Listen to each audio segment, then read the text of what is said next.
Kite flying in rain. सुबह से शाम हो गई, मजाल है कोई एक काइट भी बिकी हो।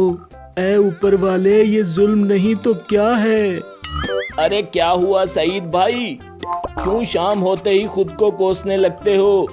रोज सुबह जल्दी आता हूँ और रात को देर तक स्टॉल पे खड़ा रहता हूँ कि 4 पैसे कमा सकूं, लेकिन पता नहीं क्या बात है, कोई मेरी काइट खरीदता ही नहीं। सईद भाई, दाम कम करके देख लो, कहीं ऐसा तो नहीं तुम्हारी काइट्स के दाम दूसरों से ज्यादा हों। क्या बात करते हो भाई, इस गांव की सबसे सस्ती काइट मेरे स्टॉल की है। कितनी मेहनत से बनाता हूँ, मगर फिर भी गांव के सभी लोग उस दिलावर की दुकान से काइट लेते हैं। भाई थोड़ा कम करो, थोड़ा सस्ता करो, ये काइट हमको बहुत पसंद है। ये दिलावर की दुकान है, यहाँ रेट कम नहीं होता। लेनी है तो लो, वरना चलते फिरते नजर आओ यहाँ से। अच्छा, तुम्हें खान से बात करने का तमीज नहीं है? कमीज तो हमने पहना हुआ है। बड़ा तुम्हारा खोपड़ी में दिमाग नहीं है क्या? खान साहब, खाली पीली टाइम जाया ना करो। काइट लेनी है तो लो, वरना निकलो। वो खुदा कसम, अगर आज जुमा नहीं होता ना तो हम तुम्हें बताता कि हम क्या चीज है। ये कहकर वहाँ से गुस्से में चला गया। रात को सईद अपनी बीवी के साथ टीवी देखते हुए घर में बैठा चाय पी रहा था कि टीवी पे बसंत पे बारिश होने की खबर आने लगी।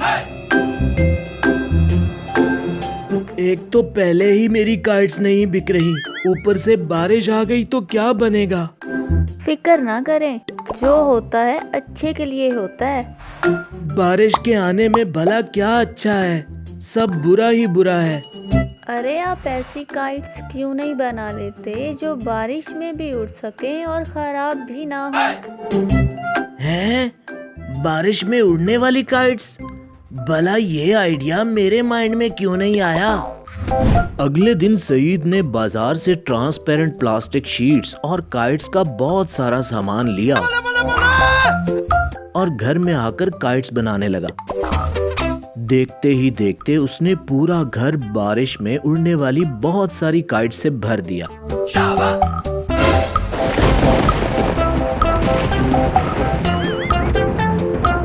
देखें, बारिश शुरू हो गई।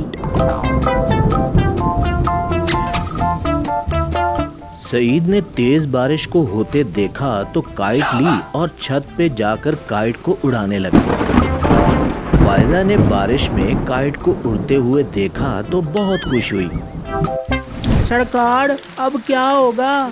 कल बसंत है और आज से मानसून की बारिशें शुरू हो गई हैं। तो नहीं होनी थी क्या? नहीं, वो मेरा ये मतलब तो नहीं था। नहीं, बारिश को चाहिए था बख्शू से पहले इजाजत लेती कि मैं हो जाऊं। अगर बख्शू इजाजत देता तो ही बरसती, वरना रहने देती। सरदार की बात को सुनकर सभी हंसने लगे। अरे ये बारिश ने तो मेरा सारा धंधा चौपट कर दिया। अब क्या करूँगा मैं? इतनी बारिश में भला कौन पतंग लेगा? इतने में खान साहब दुकान के सामने से गुजरे। खान साहब, अंदर आ जाओ, बारिश बहुत तेज है, भीग जाओगे। खान बारिश से बचने के लिए जल्दी जल्दी अंदर आया और बोला, मारा तुम दिल का इतना बुरा भी नहीं है। खान साहब, काइट्स पे सेल लगी है, कहो तो पैक करूं? अच्छा, हम तुमको एक बात बोले, हम इतना भी सीधा नहीं है जितना तुम हमको समझता है, जो इतनी बारिश में हम तुमसे पतंगे लेगा। दिलावर खान का जवाब सुनकर सर को खुजाते रह गया।